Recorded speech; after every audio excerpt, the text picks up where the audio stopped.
Hello and welcome to Beery Good Entertainment. This is episode 47. This is a politics and controversy episode in which we will be talking to a candidate for local office in Corvallis, Oregon. We're holding a general election this year on November 6th, and we hope you enjoy getting to know something about the people who have a bit more direct influence on your daily life.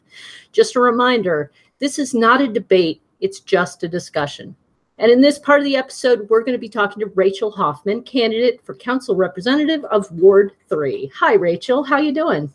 I am great. It's good to talk to you. It is wonderful to see you here. Probably the first thing I want to ask you, this is pretty relevant to us, is do you like beer, wine, adult beverages? So I consider myself an equal opportunity drinker. I will drink anything from milk to water, but I also have worked in the beer industry. I worked for Block 15 for 5 years. I worked for Willamette Valley Vineyards also for 5 years.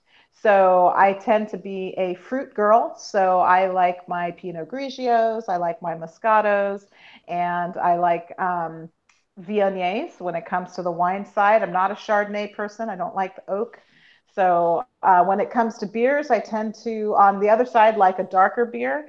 So a porter, a stout.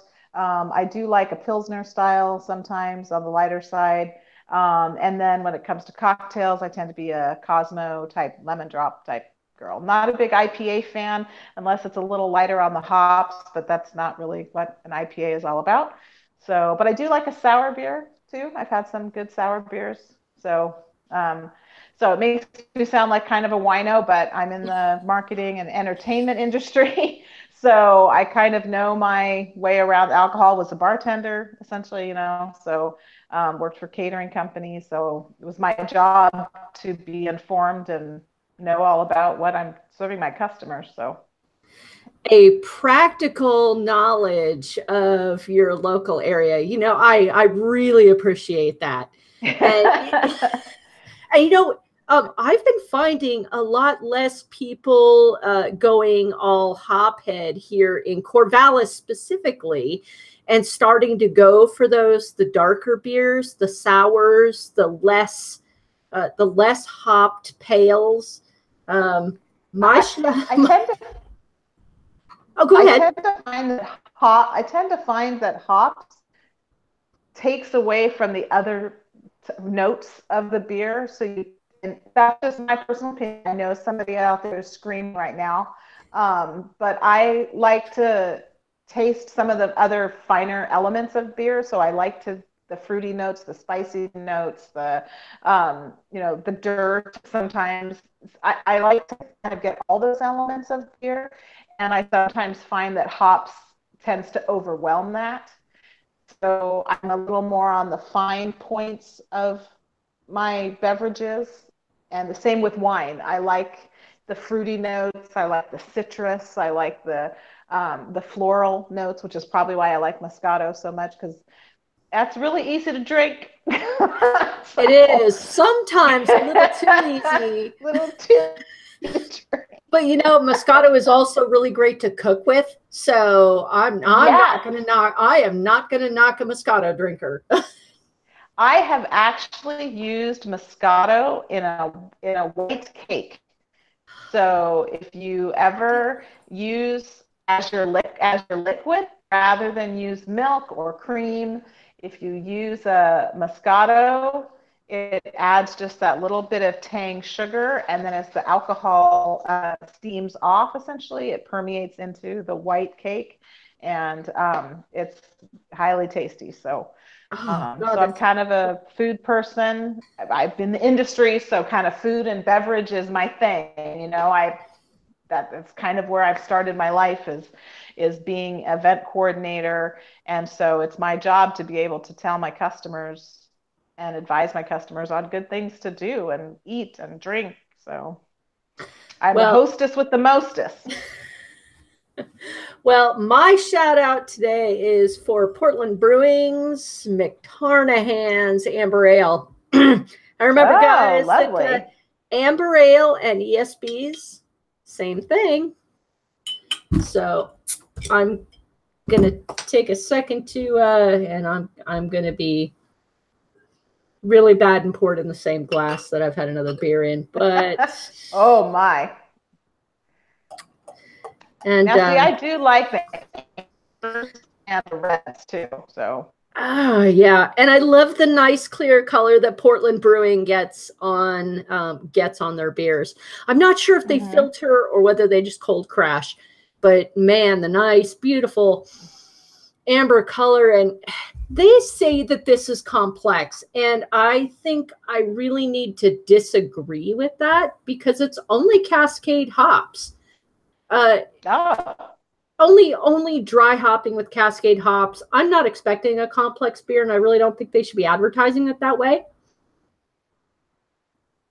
But it does taste rich. It does taste nice and rich. So Portland Brewing, this is a great beer for a great discussion. And as always, I'm going to feed the producer. Very Don't forget, podcasters, feed your producers, because your producers make your discussions even better when the discussion is over. So with that, I'm going to move right into it. Could you please tell me, what do you see your potential job as a counselor? What are you going to be doing? So a city councilor's role is the policy arm of the city, while the mayor is the leadership and guides that body and breaks ties when necessary. The city council are the ones who actually make, break, and create policy. So it is a bigger job than the mayor's, but it also involves working with 8 other people to establish and create those policies. It also involves working with the city manager to implement those policies, also working with the city attorney, make sure they're legal. And so as a policy body, creating those policies will be a task coming up in the next year, working to design the 2040 plan for the city. There's a lot of different aspects that the city council is responsible for, and they bring those concerns from each ward to the city as a whole, and then design the policies, procedures, and vision for the city. Excellent. Is it going to be, do you think it's going to be difficult for you working with 8 other people? I mean, there's got to be kind of a potential clash of heads there. You don't know who you're going to be working with. At this point, there are a few people who are uncontested in their wards, and off the top of my head, I have to apologize. I don't remember who they all are. But so there will be some same people who are current city councilors who are running unopposed. I believe Nancy Weiss is one of them. I believe Barb is one of them. But there are also others who are running unopposed in their ward who are new as well. So so there will be some new people. There will be some current people on there still. I would be new, obviously, since I'm running. I call us 3-3. So there are 3 candidates for Ward 3. So I think it's great that there is such a passion for the city council and for Ward 3 in general. There are actually 3 of us vying for the title, so to speak. And so currently my job is the business manager for the Corvallis Oddfellows, and I actually so I have 5 bosses who also hang on, Rachel. Which is 30 people. We're having some small sound issues. Could you do me a favor? You should have a button that will turn your camera off, and it looks like a little video camera. I see a microphone is with a slash to it, actually. Is that Yeah, the there's a problem? microphone. That's to mute your sound. There should be a little camera there right next to it. I do not see that. Oh, darn. I Never just use see a microphone with a little slash through it. Okay, that's okay. We'll just keep going. Are you sure?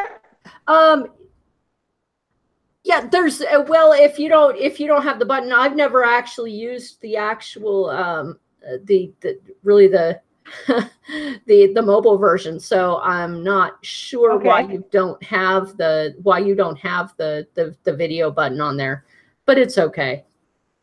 Okay. So based on your knowledge of our council itself, how much time do you, because I know you're not going to get paid. How much time do you expect to be working on council issues? So I truly want to focus on the city, my ward, and the council issues as a city councilor. I know that as a city councilor, there are some responsibilities for sitting on some advisory board committees, which are designated community members who sit on those advisory boards, and then a city council member is the liaison between the advisory boards and the council. So while I want to sit on a few advisory boards, I also want to basically do the job for my ward. So that is meeting with my constituents. I do have a plan that to do a dog walking, meet with your counselor once a month, because I have a dog and I know a lot of people in my ward have a dog. So I think that's a great way to kind of get out and be relaxed and meet with people, is to have a once a month dog walking. We have beautiful Willamette Park and sports field for walking in. So that was my idea. Time wise, I work part-time for my nonprofit, the Corvallis Oddfellows.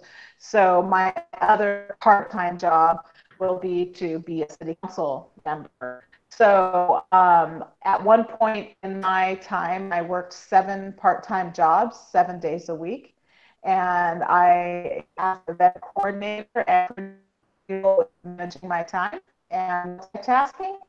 So I think I will be able to do multiple tasks and be able to manage my time efficiently in order to do the job and work with the people and work my other job as well. That's fantastic that you really do want to be accessible. I appreciate that personally because so. I'm in your ward. So this is hello. I am right on the edge of your ward, but I'm there. Now talking about parks and everything, let's talk about a little bit about the environment. I noticed that you are wisely reusing a sign that you happen to grab. Tell us about your views of the environmental issues here in Southtown. So I think it's not just, I mean, it's not a cliche at all. It may sound cliche to say it, but it's act locally, think globally. As a community, we have the plastic bag ban in Corvallis. I know for some people, they hate it and it drives them crazy. But I think it's just a small step in the long-term efforts that we can make as a community to affect our environment in the long term. We have to stop thinking the selfish aspect of the here and now. I have 2 kids. At some point, I'm going to have grandkids. At some point, I'm going to have great grandkids. So we need to stop thinking about what's here and now and think forward to what we are going to leave for the next generations and the generations after that. We are at kind of a precipice right now, I think, of what we're going to do. China is no longer accepting our garbage, and rightfully so. Why would they want our stuff? So they are already looking to eliminate the use and collection of other countries' garbages in order to improve their environment. So we have to start thinking that way ourselves. I could not bring myself to use corrugated plastic lawn signs. The thought of essentially littering South Corvallis with plastic lawn signs, frankly, really bothered me. And, you know, no disrespect to my counterparts in all aspects of the city election, those were their choices, but I am choosing to do something different. Upcycling, refurbishing, this is kind of my thing. And so if I can upcycle my signs, reuse an old sign from somebody else by simply, you know, painting it or reuse some old, that's what I prefer to do. And, and it goes about, you know, thinking ahead. Why put more plastic in the environment if we don't have to? Yeah, my signs may be kind of kitschy and tacky and look a little awkward, but you know what? They're recyclable and they can be used again later, or they will biodegrade. So biodegradable signs, by the way, are extremely expensive. So that's why I did not get them. So they are available, the biodegradable lawn signs, but they're about $500. So 500. I didn't know that. That is completely like, prohibitive. Yeah, $500 for like 50 signs or something like that. So $10. I think I could spend doing something more proactive than biodegradable stuff. Just recycling old one. Yeah, I had absolutely no idea it was really that expensive. How? And I know with beer cans, I've been noticing a lot more beer cans on the craft beer aisle have either the safety lids or the actual lids that the wildlife can eat, rather than just those regular plastic ones that the domestic beers mostly have, which is nice. But again, it's more expensive. So it's going to drive up the cost of, you know, of the product itself. And I see no reason why we still can't use cardboard. I mean, Corona comes in a cardboard box. It comes in a cardboard 6-pack. I think that's another way to utilize a product, a recyclable product, a biodegradable product, is to just eliminate using some plastic as much as possible. So. Oh, exactly. Those cardboard boxes. And I've been seeing more and more of those. I really like those. Really like them. Now, as a follow-up to the environment question, one of the common problems that Southtown especially has is simple trash on the streets. I see it everywhere, you know, not just on the streets, but in the fields, on the sideways, in the parks. How, as a community, can we actually combat this absolute nuisance? So I think part of that issue is that we essentially are a community in South Corvallis divided by a highway. We have our east side and we have our west side. Originally, I believe in the mid-'80s, there was a plan that the west side would be more of an industrial zone and the east side would be more of a residential zone. And of course, that never really came to fruition. As you can see, we have lots of people who live on the west side of 99. So I think the garbage issue is because we live on a highway.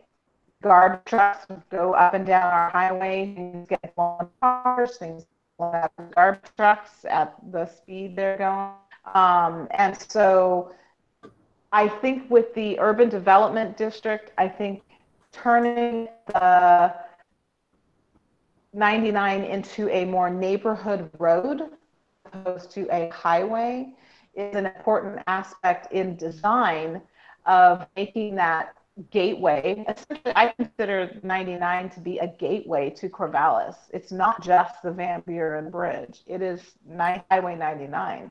I mean, thousands of people come to OSU games and they come up 99. So by utilizing that urban renewal money and good design, we can create that gateway to Corvallis on 99 that will then give it a more neighborhood feel, which in turn would help with the garbage. You know, the only time there are garbage cans out in Corvallis on Friday, it's garbage day.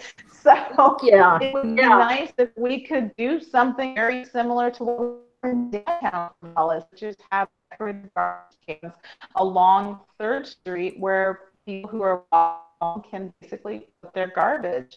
You know, I get garbage in front of my house. I have a field in front of my house. Things fly, garbage bags flying through my yard, cans, bottles, all sorts of things. So if some kind of decorative garbage cans were available along 3rd Street, I think that would be very helpful. A lot of people walk along 3rd Street to get to the bus stop. I mean, good grief, if there were just simply garbage cans at the bus stops, those would be a good place to start. So I think that would be, I mean, it would give me the opportunity to pick up some garbage and have a place to put it other than carry it along with me while I'm walking my dog and waiting until I get home.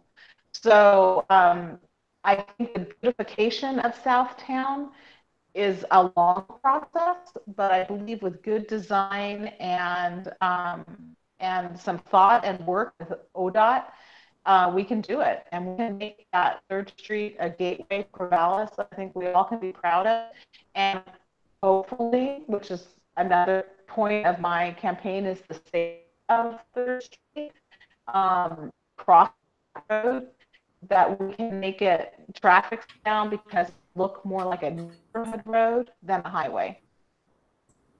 Yeah, exactly. I really love the idea actually of putting more trash cans out, and I really don't think it would add an enormous amount of effort to have those trash cans emptied. Maybe at bus stops, that would be nice. I mean, bus stops in LA, New York, I've seen trash cans every single bus stop there is. And people actually do get fined if they don't use the trash can, and they're seen dropping stuff and other things. The other trash item I've seen that people don't seem to think about is cigarette butts. And I'm entirely for fining people for dropping cigarette butts on the street. That'd make me really happy. Not just because I'm a non-smoker, but because that trash not only fouls up our streets, some of those streets lead into our waterways. I don't want the waterworks to have to recycle that. Right, and they're not recyclable. So one of the things about cigarette butts is not only are they a hard on the environment, they're essentially a fire hazard. You know, we have, how many fires have you heard that have started along the sides of the road because of cigarette butt out their window? So I'm a non-smoker. If you choose to smoke, that's your decision. Try in your car for a reason. So it would be nice if people would use trash in their cars rather than throw their cigarette butts out their car window. So I think bus stops is a great place to start for garbage cans. They're strategic locations. People who ride the bus, people who walk by the bus stops. It's a good place to start with community garbage cans. So the issue is, how are they going to get serviced? Downtown Corvallis area has, I believe it is Work Unlimited, that serves garbage cans along the riverfront. So that might be something that would have to be investigated, is servicing them and making sure, of course, the garbages are emptied on Fridays. So That's a possibility.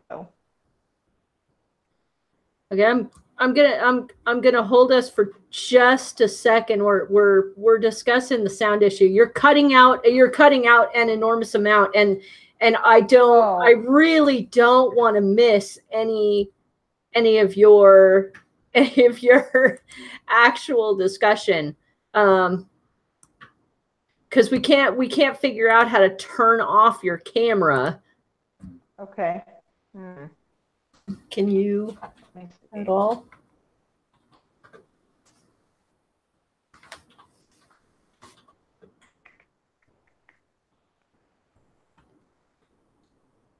Yeah, I really don't. I don't want to lose what. Did that work? Yeah. That worked. That's perfect right there.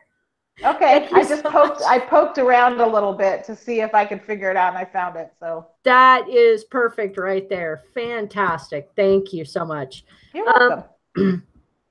Now, I'm really pleased to see a lot of the discussion about urban renewal. I've seen meetings and I've seen people talking about it. For the love of all that is good, can you please explain to me, what is this urban renewal supposed to mean? Am I going to be able to afford housing because of it? Will I have a grocery store? Oh, wait. An affordable grocery store down here in Southtown? Am I going to have a dentist I don't have to walk 3 miles to get to? Yes. So how the urban renewal works is it's a shifting of pennies. So if you were to look at a property tax bill, and it's citywide money. So the vote for it, first starting with the vote. So right now, Kate Porsche, who is in the Economic Development Office for the city of Corvallis, she is going around the city and talking about this project, how urban renewal works, how it's paid for, and where the money comes from. And she's done some presentations all over Corvallis, and I highly recommend it if you have a chance to see one, to go, because she does a fantastic job of explaining how it works. So what it does is, first it goes to a vote for the city of Corvallis, and that's why she's traveling around and talking it up and discussing how it works. Then probably next year is going to be my guess, is that's why they're talking about it now, is to put it on the ballot for 2019. Once it passes, what happens is you will get a new line item on your tax bill.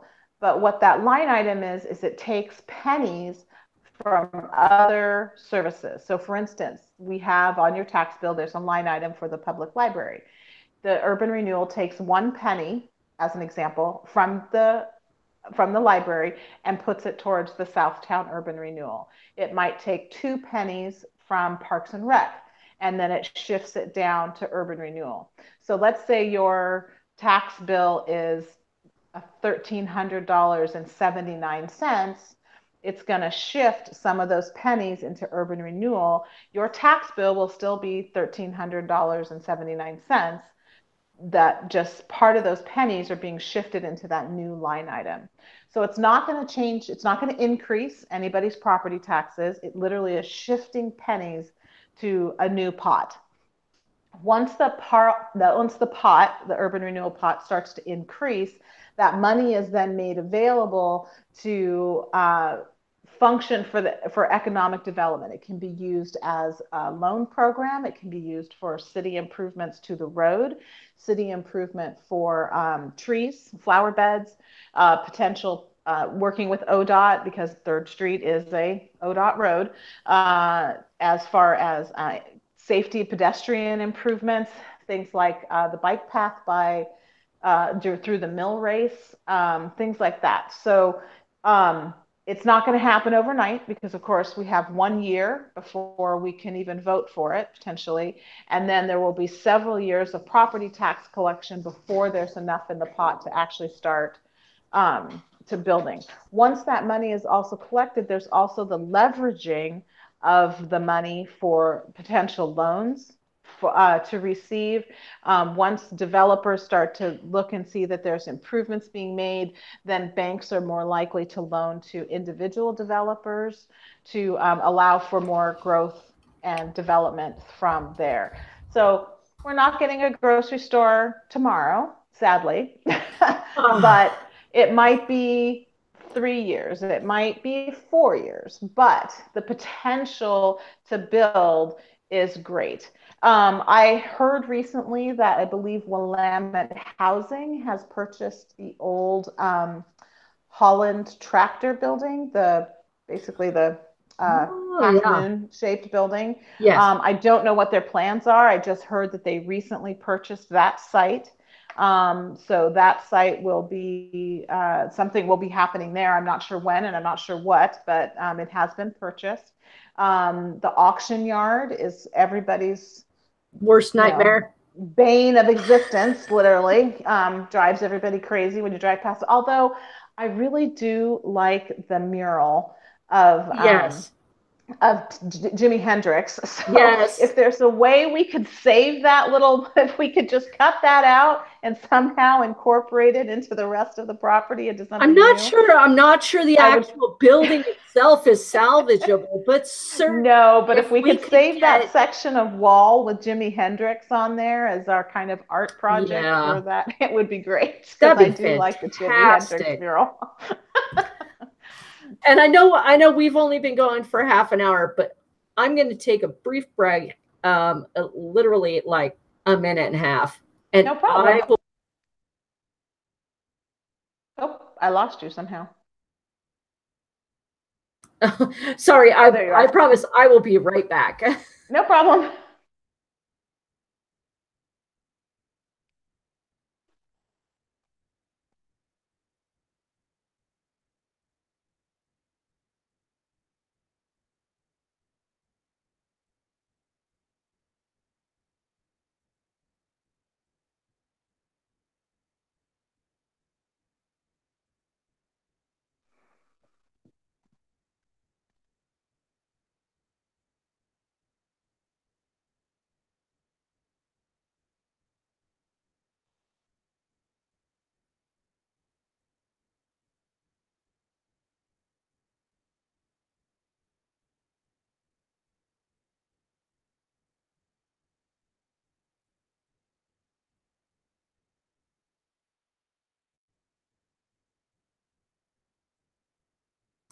Ooh, and here I am as promised. Hello. Woo, magic.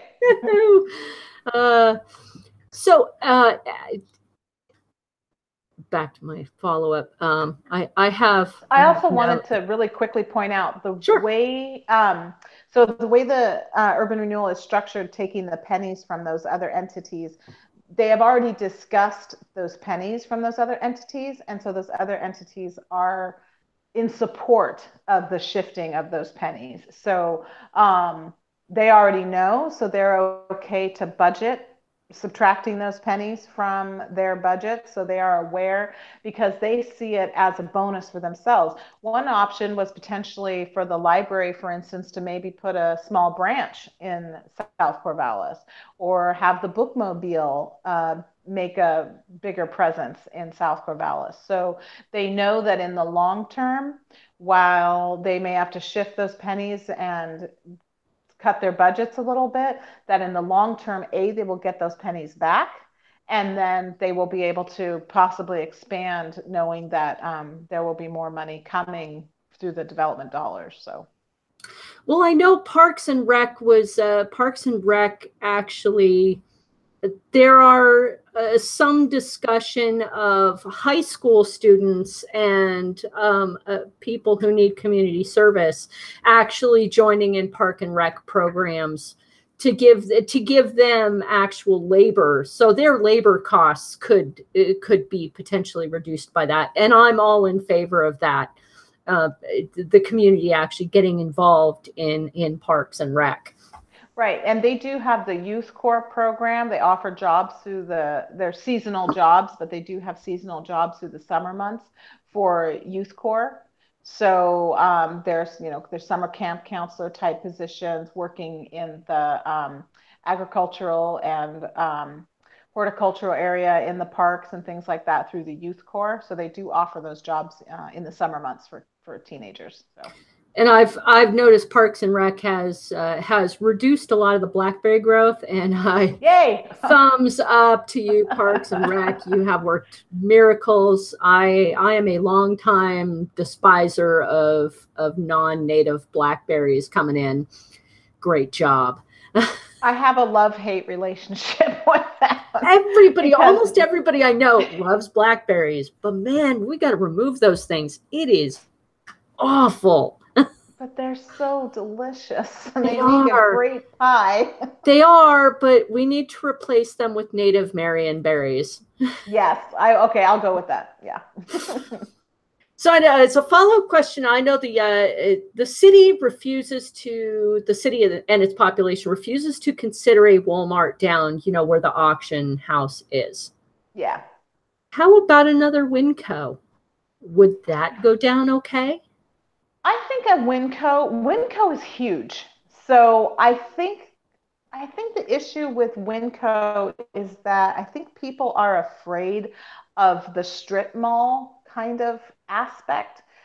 South Corvallis is still a very kind of homegrown, tight-knit, old-fashioned, slower community.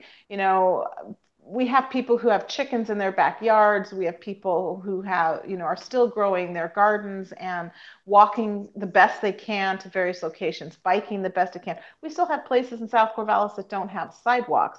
So there's this kind of slow movement. I know there are a lot of people in South Corvallis who don't want to see big changes.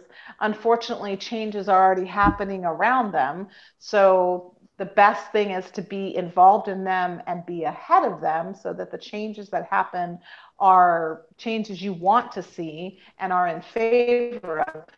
I think the idea of a Winco is that it's so big that it will bring more of this kind of strip mall design. And I think that's what people are not necessarily in favor of.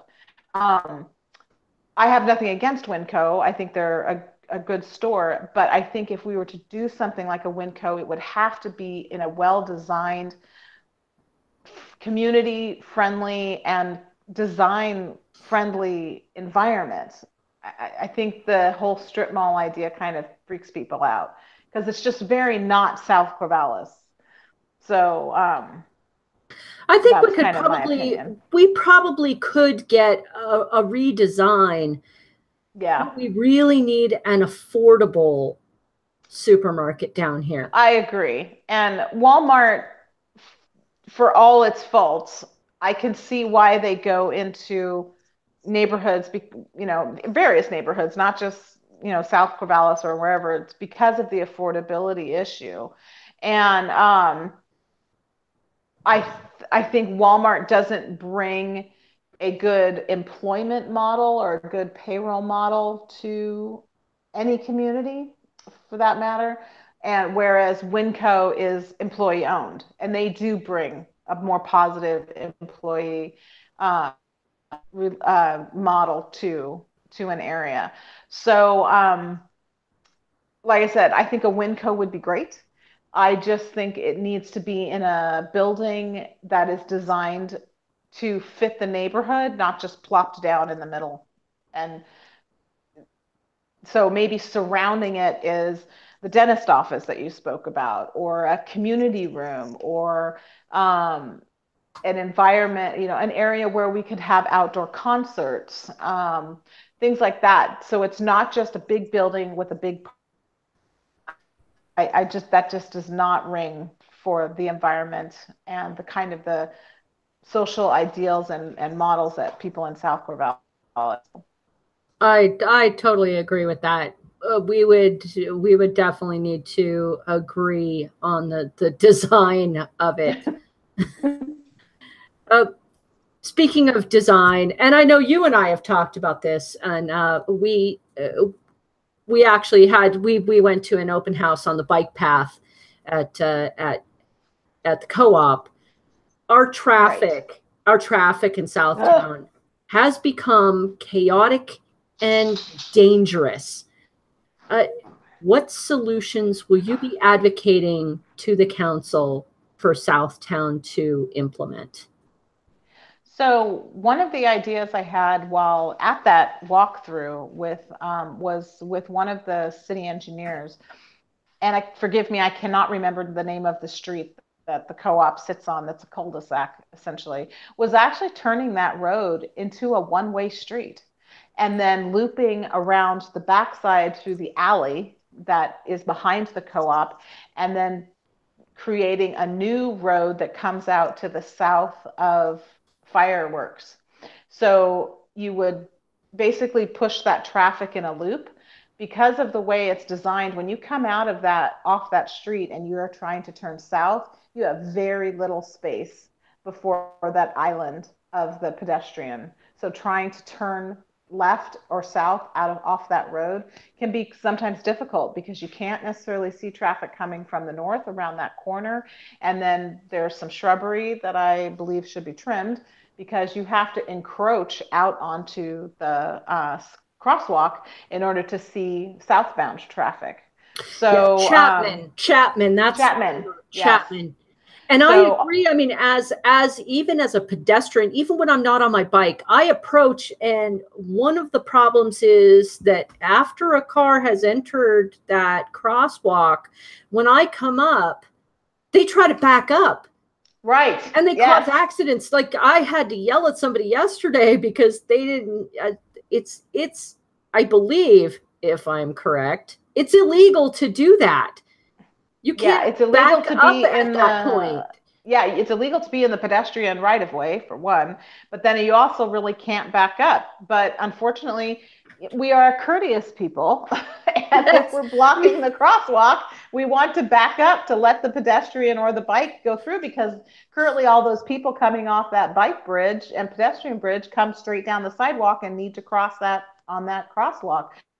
So you have to go out into the crosswalk in order to be able to see southbound traffic, so you can turn left or right for that matter. So if by turning Chapman into a one-way street going east essentially, then wrapping the traffic around and having it come out on the south side of, there's a strip right there between what will soon be a human being and the parking lot of Fireworks that is wide enough to be turned into a one-way road. That will give more visibility for north or southbound, because you will be actually able to see the Crystal Lake Avery light from there, as opposed from Chapman, which you can't without encroaching on that pedestrian way. So other issues, as far, I heard a very tiny little tinkle rumor of a potential pedestrian bridge over 3rd Street, which again, kind of like blackberries, have a love-hate relationship with, because a pedestrian bridge typically involves stairs, which would mean that somebody in a wheelchair would not be able to go up the stairs, or it involves putting up elevators on either side so that people in a wheelchair can go up and across and down. Climbing stairs, again, for someone on a bike who just wants to get to the other side of the road, would mean carrying your bike up and carrying your bike down. So that's a quandary. I know there are ones that have, those circular slides you slid down as a kid. Yeah. There are the kind where it's basically a cylindrical ramp, so it's not stairs at all. So it's a cylindrical ramp that you go up, which would work for bikes or wheelchairs, but they also have to be at a particular incline for a wheelchair based on ADA requirements. So there's a lot of ifs with regards to a pedestrian bridge. So I really don't think a pedestrian bridge is going to fly, because of the simple fact it would have to be as high as the highway. Yeah. Because we have agricultural traffic, major agricultural traffic going through there. Yeah. And I can't see it being high enough to accommodate the massive trucks that need to move. The dump trucks. Yeah, that's tall. It is tall. It's probably, I believe the underpass height would have to be at least a 15 to 20 feet. I don't remember exactly the height of a hay truck, a fully loaded hay truck, but it would have to accommodate that height, and that is pretty high. Whatever a traditional height of an overpass on, I-5, for instance, that's how high it would have to be. So my desire is to see some changes to the current pedestrian crosswalks. There's been multiple discussions about the fact that when you see a flashing yellow light, to most drivers who's ever read the driver handbook, flashing yellow means caution and slow down. It doesn't mean stop. So I think we do have to work with ODOT because they are responsible for that road. But we've got to advocate and shout for some red lights on those pedestrian crosswalks. They have to basically warn the driver. If it's green all the time, then you push the crosswalk. A pedestrian or bicyclist pushes the button. Then some time goes by, it turns to a yellow light, warning people to slow down. And then it turns to a red light that tells people to stop. I really honestly need someone to explain to me why that won't work. So if it has to be a traditional stop sign, green, red, yellow, then I think we need to do it because, the safety of our citizens in South Corvallis is at risk, and literally their lives are at risk. And it's time for us to scream and shout. Well, I know that that by the time you get to the co-op, coming from south to north, right, by the time you get to the co-op, the speed limit has changed to 25 miles an hour. Yes. Don't think. Have you ever seen anybody really going 25 miles an hour? I have hardly ever seen anybody, and I've tracked people in a vehicle that actually don't go 25, and they get upset at me when I drive 25. And God forbid you should be in the school zone trying to go 20. Is it too much? Is it too much to ask that maybe the 25 zone be extended further south, maybe even as far as coming into the city itself? Having to go 25 on 99 all the way through the city to the other side? Yeah. And I would advocate for that. I would advocate for it being 25 all the way down. We have increased our population, not only in the city of Corvallis, but we're adding probably about 1,000 people a year to this city in general. And a percentage of that, to be honest, I don't know what it is, are living in South Corvallis. So, we've seen an increase in our citywide population, and we've seen an increase in the population of our ward. So the logic of ODOT, and this was explained to me at that advisory board walkthrough, was that if we feel that traffic is not adhering to the 35 mile an hour speed limit, that for some reason there's this old mentality in ODOT that, well, that means we need to raise the speed limit, not lower it, which, of course makes my brain want to explode because I live on the corner of Goodnight and 3rd. And literally from 7-Eleven, people seem to think that that is the last vestige of humanity. And so once they get past 7-Eleven, they gun it and they're flying down the road on my tail as I'm trying to turn into my driveway, or racing down 99 to go to farther south. It absolutely drives me crazy. I know for a fact that I have to leave my house to walk the dogs at 6 o'clock if I want to cross 99, and then I have to be back no later than be coming back towards 99 no later than about 6:45 if I want to not have to wait 10 to 15 minutes to try and cross the road. And people even still think I'm crazy for wanting to do that. So no, I do not think you are crazy. So what we really need is to have, and I talked to the woman from ODOT. She's the bicycle person for ODOT, and she is, I believe her name is Janelle, and she's wonderful. She's very sweet, and she understands our frustrations, but we really do need to hold their feet to the fire and have them understand that we need people to slow down. 3rd Street 99 is turning into, it is a highway. Technically, it is a highway. We need to design it to be a neighborhood road. We need to get people to slow down. I literally want to lose my mind and scream at people outside my car when I am just coming into the school zone and I slow down to 20 to be a good, responsible parent of children who are no longer in elementary school. Having known my children were in elementary school, I want to appreciate the fact that somebody else wants their elementary school child to get to school safely. So when I slow down to 20 miles an hour, and yet I have a green and white truck, I have a FedEx truck, I have a UPS truck, I have somebody who doesn't give a flying fig, literally come flying past me or up on my tail, then they get mad at me because I'm going the school zone limit, and they pass me and race off north or south. I just want to lose my mind. And so it's so incredibly frustrating. And I know that the Corvallis Police Department, the motorcycle police are out there as best they can, as often as they can, giving people tickets for speeding through the school zone.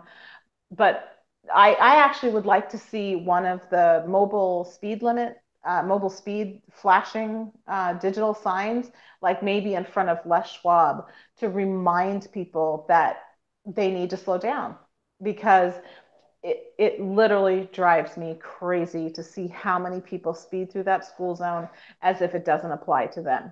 And then once they hit 7-Eleven, they're going 55 miles an hour because the 35 mile an hour doesn't apply to them. It's very, very frustrating. Absolutely. I think I'd really like to see the actual signs that state the speed limit a lot bigger. Right. Maybe once a year, a banner over the whole street, slow down. Yes. Yeah. That just says school's back in session, slow down.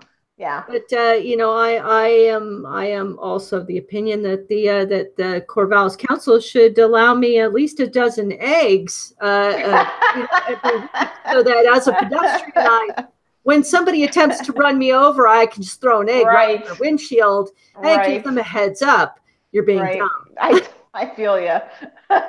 There is in particular, and somebody may be listening, I don't know, but there's a black either Mustang or a Charger that likes to race down 3rd Street, and they will turn off of Goodnight and gun it and spin their wheels and spin their tires. I have had them tailgate me, and I would like to find the owner of that black Charger or black Mustang and really read them the riot act. So, because they drive very unsafe. So. Yeah, I feel like there are so many spots on 3rd/99 that we could really improve. The suggestion to cut it down to 1 lane each, I think it's frustrating, but you know what? I kind of like it, because we don't actually we have maybe game days, we have traffic, and maybe certain agricultural parts of the year we have traffic. But I think that might work to really slow things down, especially at these crosswalks. We have not only elderly people, but again, students. We have people with disabilities trying to cross the crosswalk, and people honking at them because they are being slow. That's not something they can just speed up. You can't speed up when you have 3 or 4 kids you're trying to corral. You can't speed up somebody exactly with a walker or with a wheelchair who's trying to navigate the road. And also, if you have workers in the middle of the road, we need to slow things down. And and you would think that somebody like ODOT, who has experienced road improvement, just simply trying to put the lines in the road, would have experience of their own employees who have had, cars racing past them and experiencing people who don't slow down for those work zones.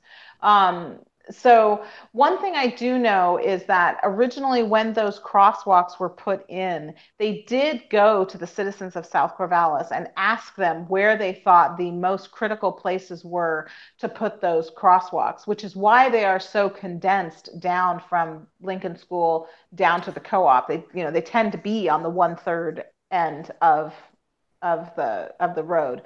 In front of my house, and in front of 7-Eleven, there are 2 islands, and those islands were designed to be a crossing midpoint for people, an uncontrolled crossing midpoint for people. And I have used the island down in front between Goodnight and Wake Robin, and I have used that on occasion. The problem is, as lovely as those trees are getting big, and other than having a big white fluffy dog, no one can see me on those islands. So the other part of that is the island actually is a curb.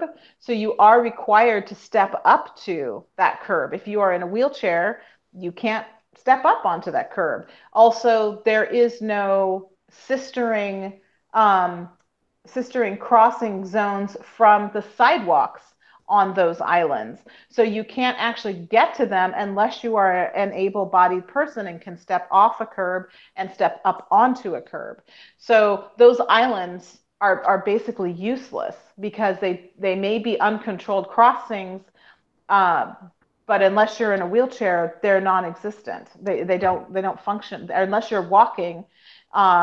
An able-bodied, if you're in a wheelchair or you have a walker, or you just have mobility issues to where you move a little slower than others, they're of no use to you. So so the crossing sections that we have currently don't work for this increase in our population. And there are people who live on basically the east side or the west side and want to get to the other side of the road that don't necessarily want to walk all the way down to 7-Eleven just to simply cross the street and then potentially have to walk back.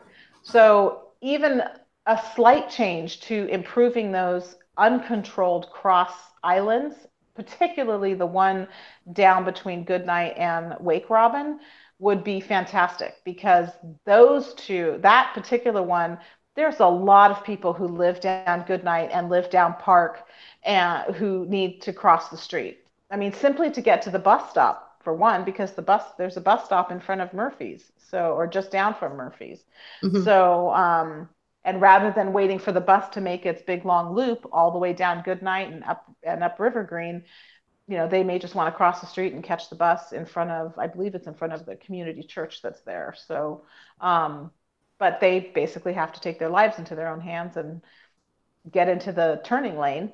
Mm-hmm. And hope that nobody decides to turn and get into the turning lane. At least with those controlled islands, there's a place to wait, but they don't work for people unless you're able-bodied. So yeah, I mean, I wouldn't mind getting rid of one of the lanes and expanding the bike lane, but I'm a bicyclist. Right. I feel a little greedy, but I'd like to encourage bicyclists to do more safe practices. I have seen far too many bikes of late just veering across all 4 lanes of traffic, no signal, no nothing, scaring drivers out of their minds. Yes. And I'd love to encourage them to use a bike lane instead of the sidewalk, and make it safer for people with smaller children on bikes to use a bike lane. And I can see I think it's called Vision Zero is the name of that program, where we would shrink it down to essentially 2 lanes or 3 lanes, because the center lane, the turning lane, is considered a lane as well. The other nice thing about shrinking that down, it does condense the traffic into one drivable north-south lane. It also could widen the bike lane, but it also would allow for foliage.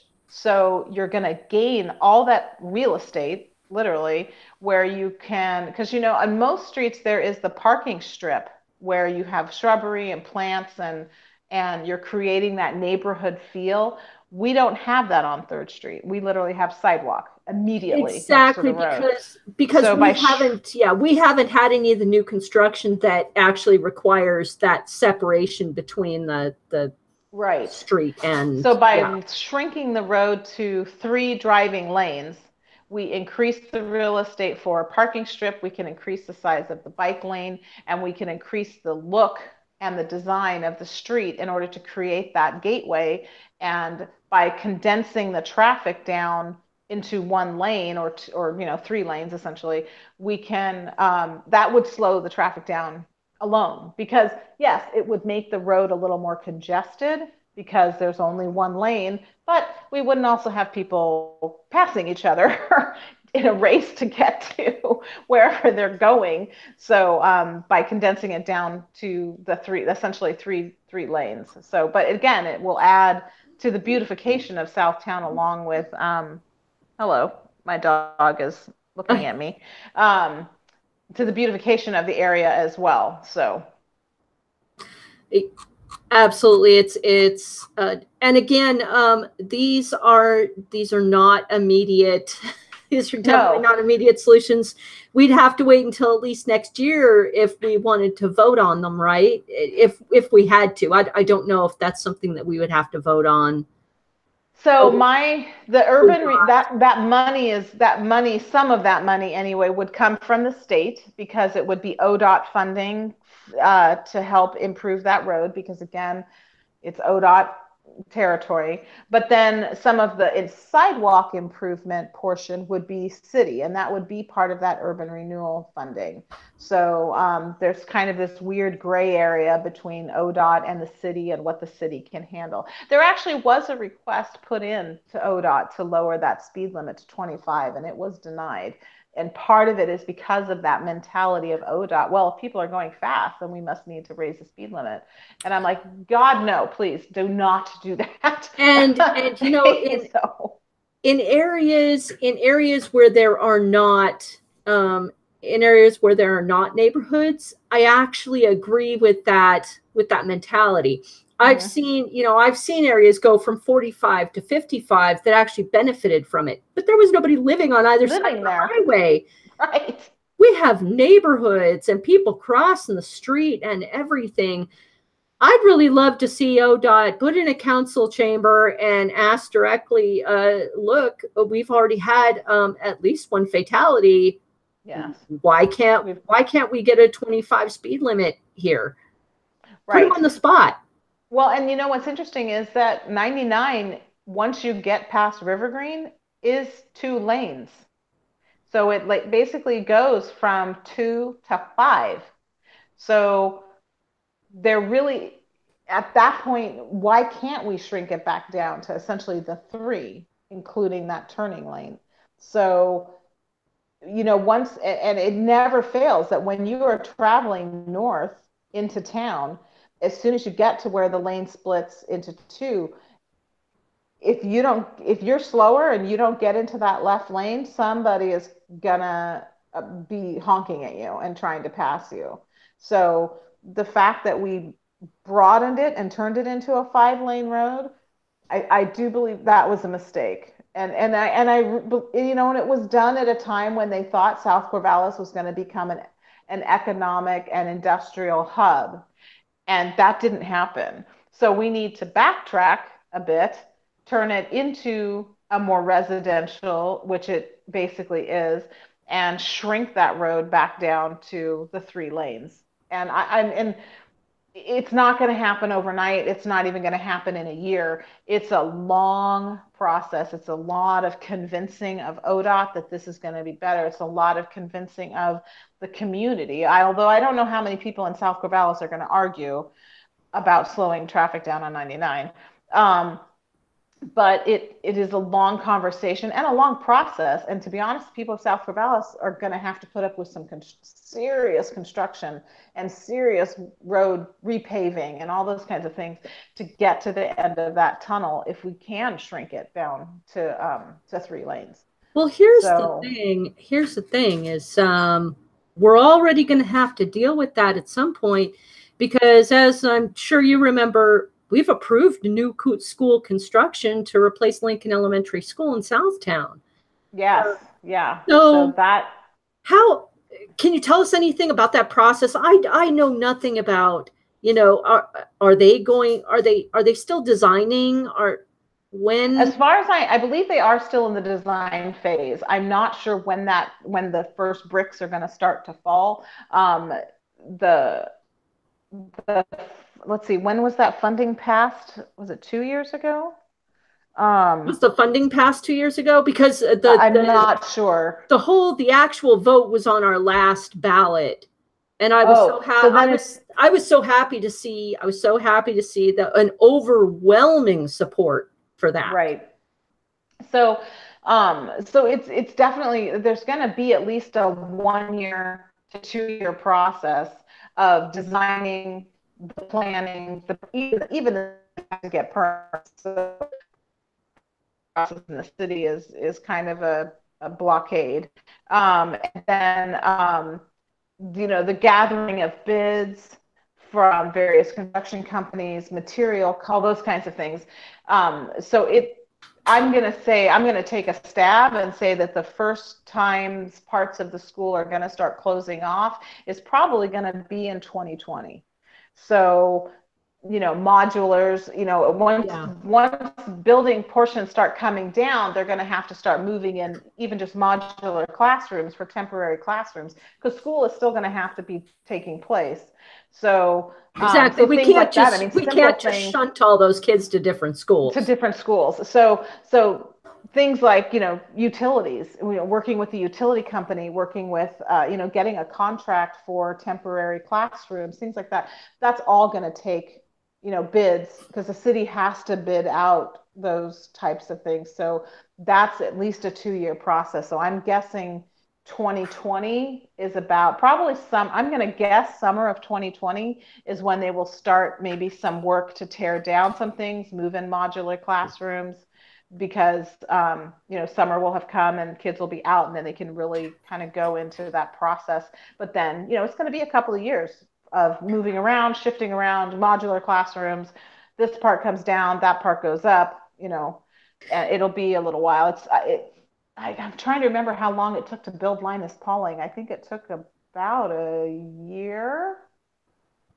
I think it took about a year and a half to get Linus Pauling complete, and I think it was almost 2 years to get CHS fully complete. So, and I see no reason why the street itself couldn't be part of that process. We're already inconveniencing everybody. What's a little more inconvenience? Right. So again, being ODOT territory, that would be the city having to work with ODOT in order to incorporate, you know, shrink the road down, even if it's just in front of Lincoln School, to get the school zone. I mean, even if it were just that school zone section, just to get that condensed down, it would have to happen in stages. My guess is that it would happen in stages starting from the south, where it already exists as 2 lanes, and then squeezing it down to 2 lanes until we got up past the co-op. So, well, because then, of course, at the co-op, it splits. And so it's kind of this perfect, like, you know, it's like a tube of toothpaste. You start at the bottom and you squeeze your way north. And, you know, I remember Philomath going through the process of actually changing their 2-way highways to 1-way highways. Right. And although it was extremely tough for me to adapt, and I'm sure it was for everybody else to adapt, right, you know, I've noticed the safety change in Philomath. I've noticed it is easier to get to businesses on either side of the road. it's much safer for pedestrians to cross the side of the road. So these types of changes can make a difference and really do need to be considered. Well, unfortunately, the way they designed it, the way they split the road east-west, so eastbound is on one side and west side is on another, and then you have that strip of businesses up through the credit union in the middle, essentially. Those strip of businesses is your median. When you want to access and go turnaround, you're actually going to go down a real street. You're not flipping a U-turn in the middle of a 5-lane highway. You're actually going down a real street and making a controlled turn to turn around. They designed it right in front of the True Value to have that nice turning lane that you can turn into the True Value. And so the way they split the road was very wise. And then to create that other turnoff in the far east side of the Dairy Queen, it was very wise way. But that again, that is also ODOT because it is still considered Highway 2034 Main Street. So that's true. They did a good job of the design on that by splitting it like that. So they absolutely did. But I don't think that would have happened without at least a very few vocal, angry voices saying something has to be done. We're a growing city, and this is becoming ridiculous. Right. And here we are in South Corvallis, and technically we're the larger population town, and our section in South Corvallis has been ignored for I want to say eons, because that's what it feels like. The fact that Philomath felt the love from ODOT on their main street, and they got this beautifully designed street that is pedestrian friendly and business friendly. And yet here's South Corvallis still just kind of waiting for something to happen because nobody basically can see the economic value of improving South Corvallis. And yet you have thousands of people living there. And so for me, it's a frustration of not understanding how other people don't understand the economic value of the citizens of South Corvallis. We spend money. I think there's this mentality that everybody assumes, and I've actually seen this on Facebook, where people assume that everyone who lives in South Corvallis is low income. Have you seen Willamette Landing? Yeah, sorry. Okay, so when I first got here, I actually had an individual, and I won't identify them, but they should have known better, identify South Corvallis as the ghetto. I've lived in LA, I've lived in New York. There is no ghetto in Corvallis, and it certainly is not South Corvallis. Right. And so that goes back to this mentality of kind of this us versus them. And while I don't want to pick on people who live in North Corvallis, there is this idea that somehow, and I grew up here, so I've been well aware of it all of my childhood and adult growing up life, that South Corvallis is the wrong side of the tracks. And I'm sorry, but that is a bunch of hoo-ha. It just... Exactly. For goodness sake, we have our own brew pub down here. And we have 5 coffee shops now. Yes. We obviously are spending money on coffee. And you cannot call Fireworks a low income restaurant. That is quite an upscale restaurant for people to go to. Fireworks has fabulous food. He has excellent food. I love that pear pizza, gorgonzola pizza. It's my favorite.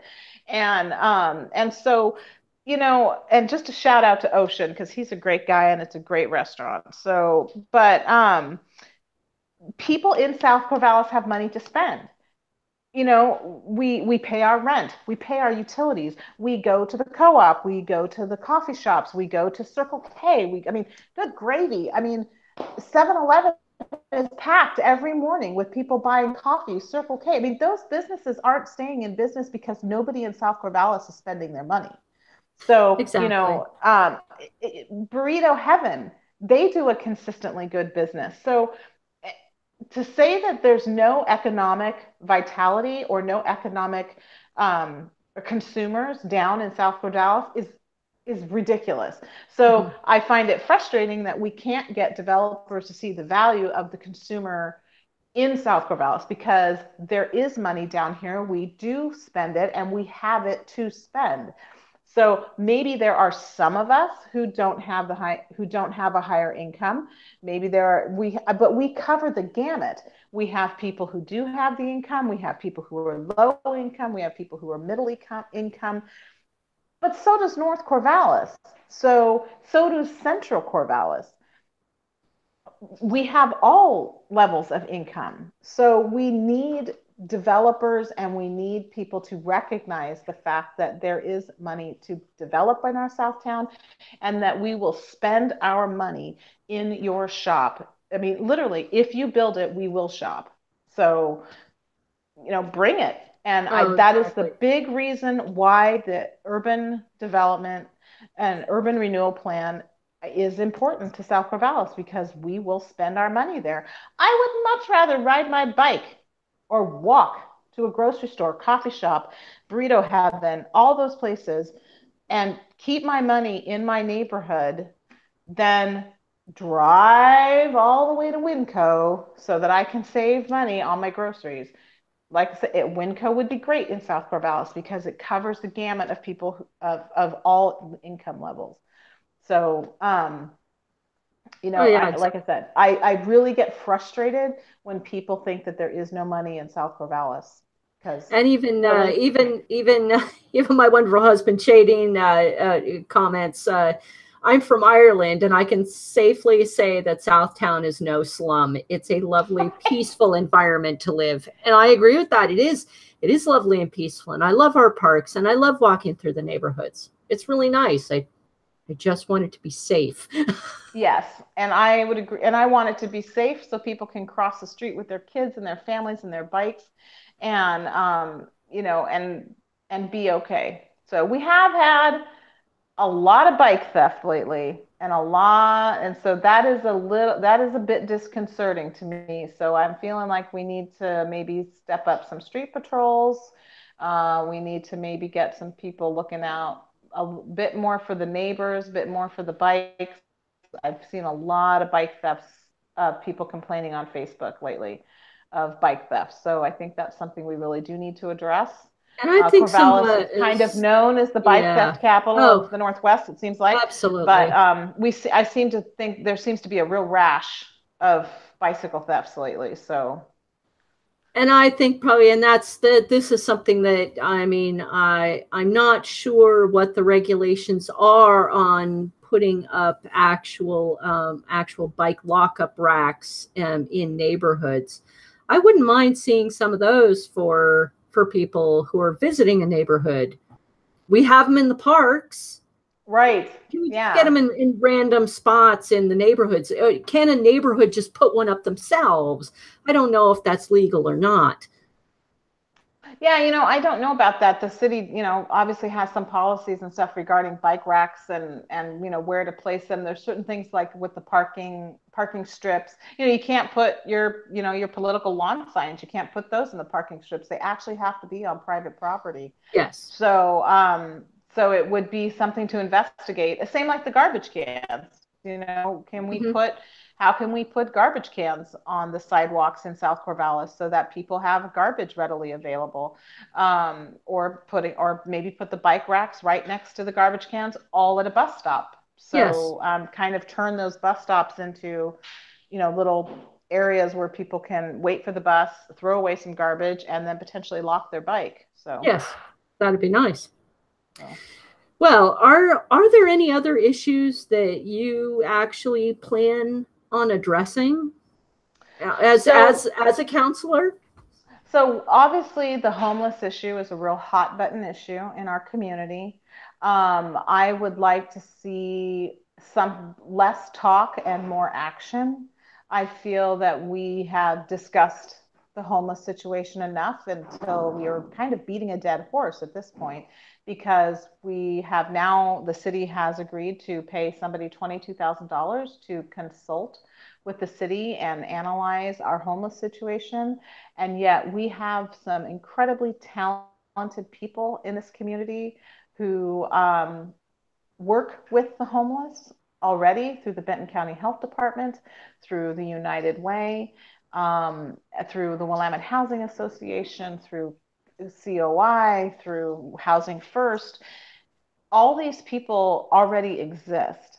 All these people already communicating with our homeless population. We probably have about 1,000-ish homeless people. Of those 1,000 people, 300 of them are children.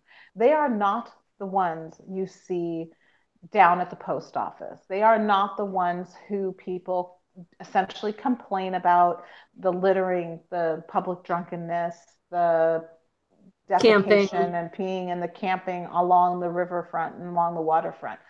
300 children are essentially calling their car their home. And that kind of stress and what it does to the body and what it does to the brain is completely unhealthy. So we have incredible people in this community who are already working with the homeless, who work with them every day, who listen to their needs, who listen to their wants, who listen to their complaints even. And we need to utilize the people we already have. My understanding is this person who is coming in is very talented and really knows how to help cities address these issues. But we already have those people.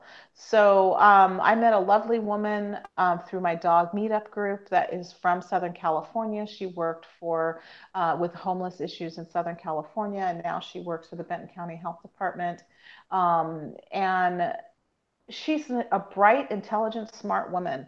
And she is in the trenches working with the homeless. I am pretty sure that she would be able to help advise the city as a homeless council of what and where the homeless needs. One thing I really feel we need to address is camping. I think we need to address the ability for people to have some kind of shelter, be it building. There's the mother-in-law policy that I read just a few weeks ago, and now, to be honest, I can't remember what it says. But building the mother-in-law style small, tiny houses in the back. I sit on a committee that is looking at bringing an opportunity village to Corvallis, but it's in a very, very tiny planning, discussion phases right now.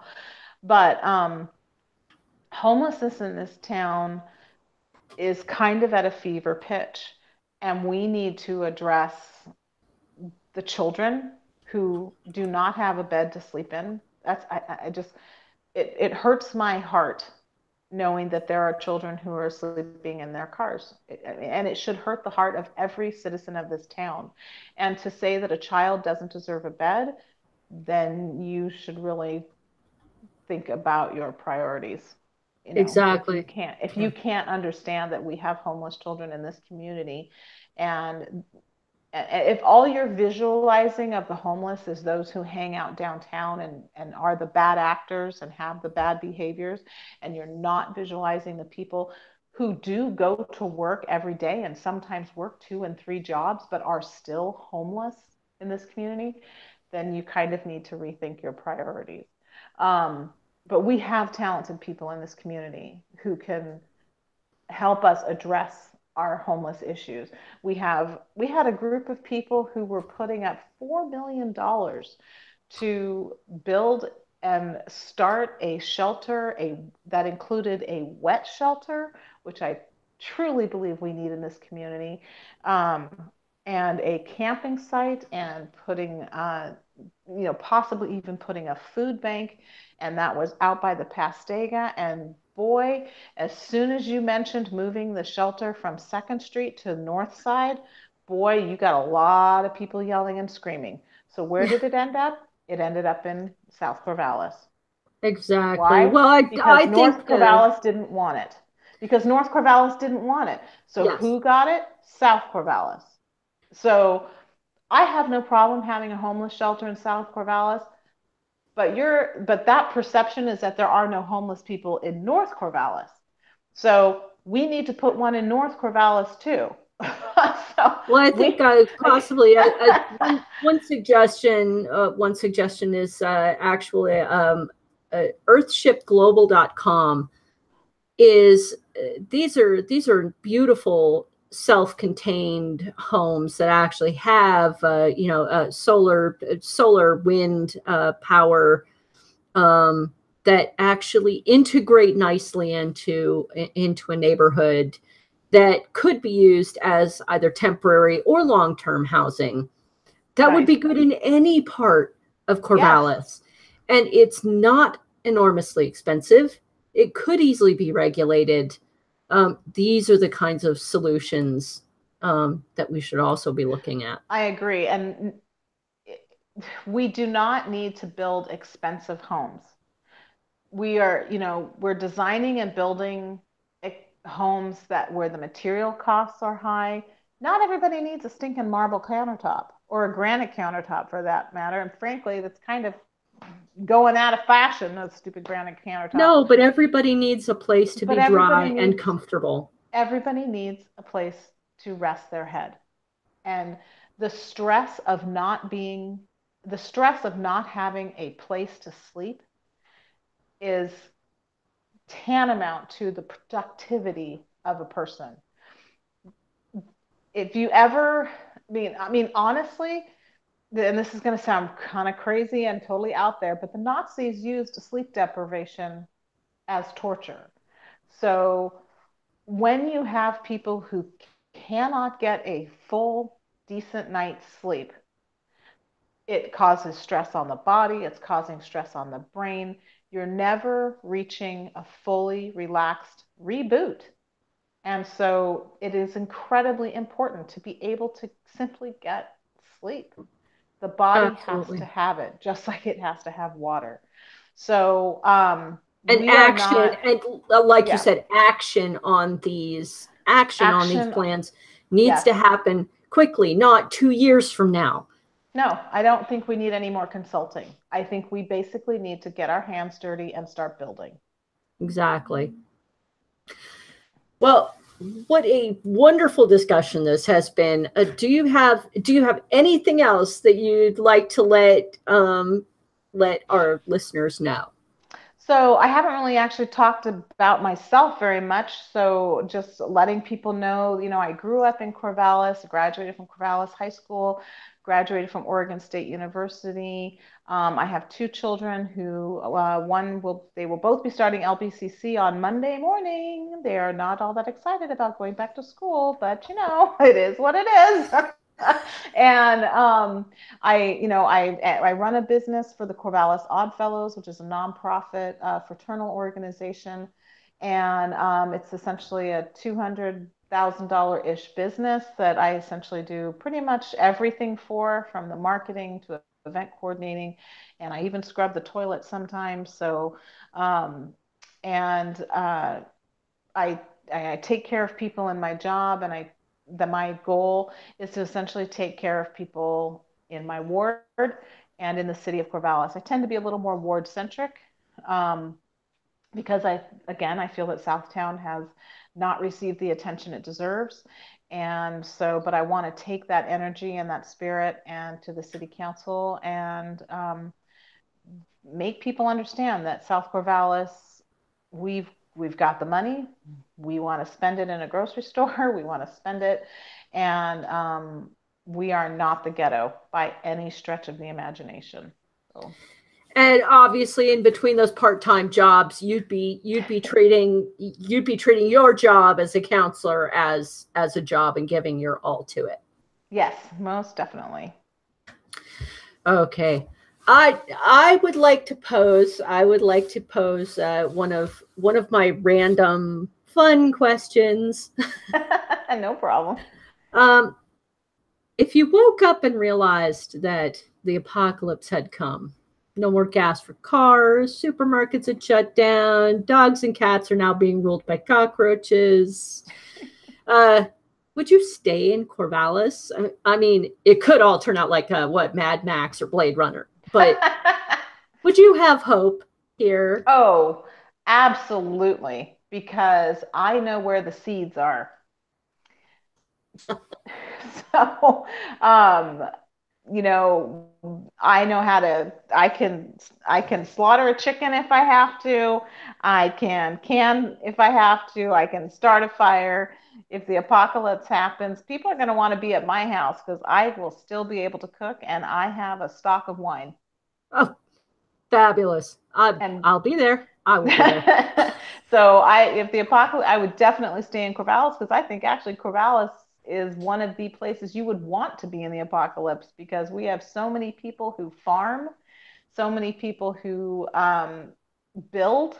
You know, this is the place you're going to want to be because we are survivors in this town, and we'd probably be a paradise.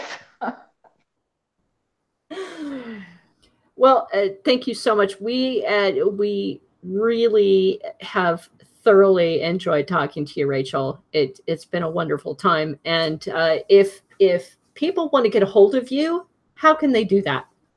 So my email address is rachel4ward3.com, and that's RACHELL